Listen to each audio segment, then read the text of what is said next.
ህፃናት ሰላም ዲኹም ከመይ ውዒልኩም? እሺ ናይ ኩላትኩም መልሲ እግዚኣብሔር ይመስገን ክኸውን ካብ ልቢ እናተመነኹ ቀፂልና መቐፀልታ ናይቲ ኣብ ዝሓለፈ ቪድዮ ወይ ድማ ትምህርቲ ዝተምሃርናዮ ሎማዓንቲ ድማ መቐፀልታ ናቶም ከ ዐ ከምኡ ድማ ዘ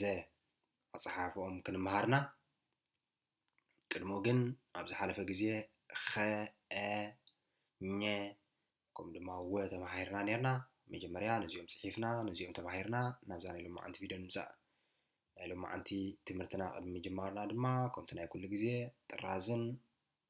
ርሳስን ኣብ ኢድኩም ክትሕዙ ኣለኩም ብቐጥታ ናብቲ ትምህርቲ ንእቶ ቀዳማይ ንሪኦ ከ ከመይ ጌርካ ይፅሓፍ እዩ ከ ድማ ከምዚ ገርና ንፅሕፎ እዚ እንታይ እዩ ከ ድሕሪኡ ኩ ድማ በዚ ኣጋዳሚ ህንፃፅ ንወስኸሉ ድሕሪ ኩ ዝመፅእ ድማ ኪ ድማ ከምዚ ገርና ንፅሕፎ ድሕሪኡ ድማ ራብዓይ ፊደል ካ ድማ ከምዚ ገርና ንፅሕፎ ድሕሪ ካ ድማ ሓምሻይ ፊደል ኩሉ ግዜ ኬ ድማ ከምዚ ገርና ኣብዚ እግሩ ከምዚ ዓይነት ንገብረሉ ድሕሪ ኬ ዝመፅእ ድማ ሻድሻይ ፊደል ኩሉ ግዜ ክ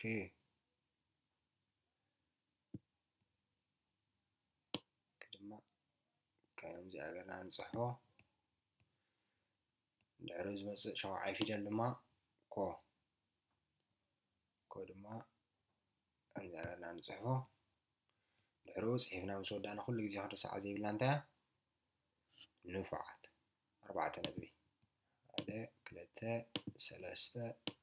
4 ነጥቢ እዚኦም ኩሉ ግዜ ከምቲ ዝሓለፈ ግዜ ዝተምሃርናዮ ከም ዝወዳእካ መረጋገፂየን ማለት እዩ ስለዚ ከ ኩ ኪ ካ ኬ ክ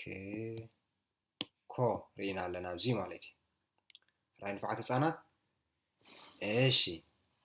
ሕጂ ድማ ቀፂልና ኣብዛ ትሕቶኦም ድማ እንታይ ክንሪአና እንዳ ዐ ከመይ ጌርካ ይፅሓፍ ራይ ዶ ንቐፅል ዐ ከለኹም ክቢ ጥራይ ትገብሩ ማለት እዩ ወይ ባዶ ዐ ዑ ድማ ጌርካ በዚኣ ጋድም ሕፃፅ ትገብረሉ ማለት እዩ ድሕሪኡ ሳልሳይ ፊደል ዒ ድማ ጌርካ ዒ ትገብረሉ በዚኣ ማለት እዩ ዒ ድሕሪ ዒ ራብዓይ ፊደል ኩሉ ግዜ ዓ ራብዓይ ፊደል እንተኮይኑ ኩሉ ግዜ ዳርጋ ተወሳኺ ኣለዎ ኣብዚ ብዙሕ እዩ ካ ኻ ዓ ኣ ሰሚዕኩምኒ ራብዓይ ፊደል እንተኮይኑ ኩሉ ግዜ ኣ እዩ ዝውስኾ ወይ ድማ ንላዕሊ ውፅእ ይብል ክላንግ ወይ ድማ እቲ ድምፂ ማለት እዩ ስለዚ ዓ ድማ ከምዚ ጌርና ንፅሕፎ ማለት እዩ ድሕሪኡ ሓምሻይ ፊደል ድማ ዐ ድማ ልክዕ ከም ናቶም ኮይኑ ከምዚ ጌርና በዛ እግሩ በዚኣ ከምዚኣ ንገብረሉ መትሓዚ ማለት እዩ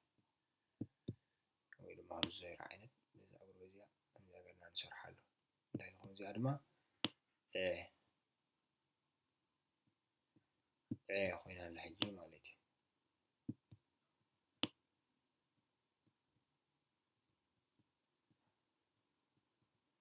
ፀሓፍ ዓመቶም ክብለልኩም ዐ ኮይና ድሕሪኡ ሻድሻይ ፊደል ዕ ድማ መጀመርያ እዛ ዜሮ ከምዚኣ ፅሒፍና ድሕሪኡ እዛ ዑ ንፅሕፋ ግን ዑ ዘይኮና ንገብራ ዕ ንላዕሊ እያ ትርኢ እታ ጋድም ሕንፃፅ ዝነበረት ኣብዚ እንታይ ተቐይራ ኣላ ትኹል ሕንፃፅ ንፉዓት ድሕሪኡ ሸውዓይ ፊደል ስዒቡ ዝመፀና ዖ ድማ ከምዚኣ ጌርና ከምዚኣ ንገብረሉ እዚኣ ነጥቢ ንገብር እዚኦም እንዳ ዑ ድማ ርኢናዮም ኣለና ከመይ ጌርካ ከም ዝፀሓሕፉ ማለት እዩ ድሕሪኡ ቀፂሎም ዝመፁና ኩሉ ግዜ ከምቲ ኣቐዲመ ዝሓበርኩም ኣብ መእተዊ ትምህርትና ማለት እዩ እንዳ ዘ ቅድሚኡ ግን ዐ ኢልና ኣለና ኣብዚ ዑ ዒ ዓ ዔ ዕ يا نفعات اسكي ببعلهم قابلهم جات بيكم ايه اسكي بقولوا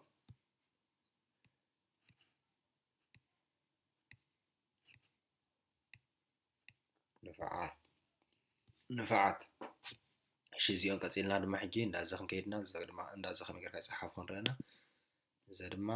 መጀመርያ ከም ዘገርና ትኩል ሕንጻጽ ትኩል ሕንጻጽ ንገበር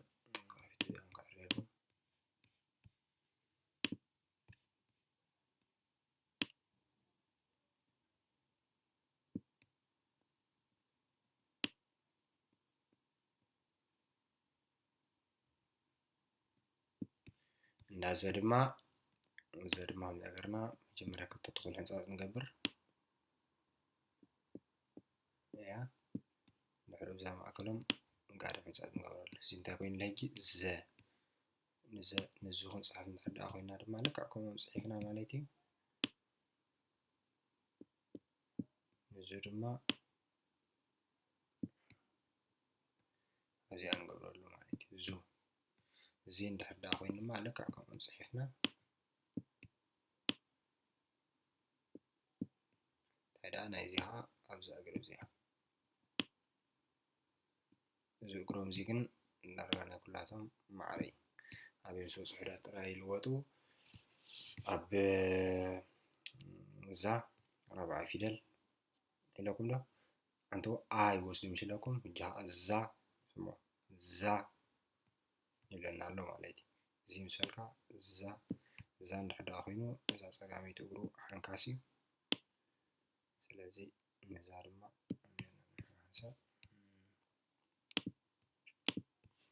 زارما هم ذكر كات صحفو مالتي زارما هم ذكر كات إذا سلاميتي حنكس تبله هم ذكر كات تقلنا زي الزايل نعلنا بزي زين حدا هاي لما لك عقمناتهم صحيف كات يوم نرجع مسلسلتين إلا تندأز بعد رئيس قاعدة زفالة زين حدا هاي لما يوم هم ذكر كات صحفو زين حدا هنا زي ما لقيتي زي أجرك زي تقبلنا زي ما لقيتي ز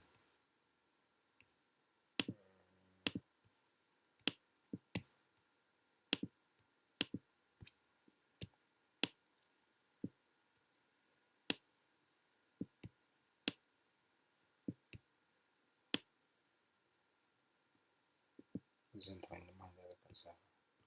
زين ما لك أكملاتهم كوينو أنت هذا زي ما نيتقولوا حزار ما نيت أبزياد دلنا نزا سكامي حزيرة أبزي أخا يا ما نيت كوينا حزيار كوينا ما نيت شيء سكجن ولهم ز زو زي زا زي ز زو إيشي ودينا بحكي نفعت تاريسينا 4 ندبي نفعات خمسو إذا أجر كان زين ما هم إذا أجر كان 4 ندبي تقول لهم مالتي إيشي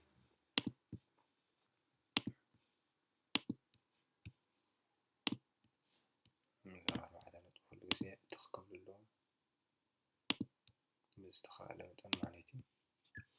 بيرهم كصحفون كلهم تخابلكم صحفون جيسكو حسب كنا نولم زيهم ك كو كي كا كي ك كو زيهم لما عو إي ع إي أو فعت لما زا زو زي زا زي ز زو إيشي نفعت سلازي نايلو ما عنت زنبرنا تمرتنا إزيهم مسلو أبقت على دما زمان زلوا على مثلا بدرما لكعكم زي كنا خلوا سلاز خنا سقاب شعي زلوا جزية نزيهم نتوم زحلفوا كن مهجن إن هذا جاكمكم مصنحو نحنا دما كلام دما قصارنا خن مسنا قالت مرتحيزنا لكم كل مسنا كابز كاسيرنا قالت مرتخ أسل زلنا كل جزية نسخهم እንታይ ዳ በዚ ንሂበኩም ዘለና በዚ መሰረት መጀመርያ ምሳና እናበልኩም ከይዱ ምሳና እናፀሓፍኩም እናዓበኹም ከይዱ ሽዑ ዳሕራይ ናብቲ ዝለዓለ ምስ በፃሕና ድማ ንሕና ንስኻትኩም ድማ ምሳና ናብቲ ዝለዓለ ትበፅሑ ራይ ዶ ንፍዓት ህፃናት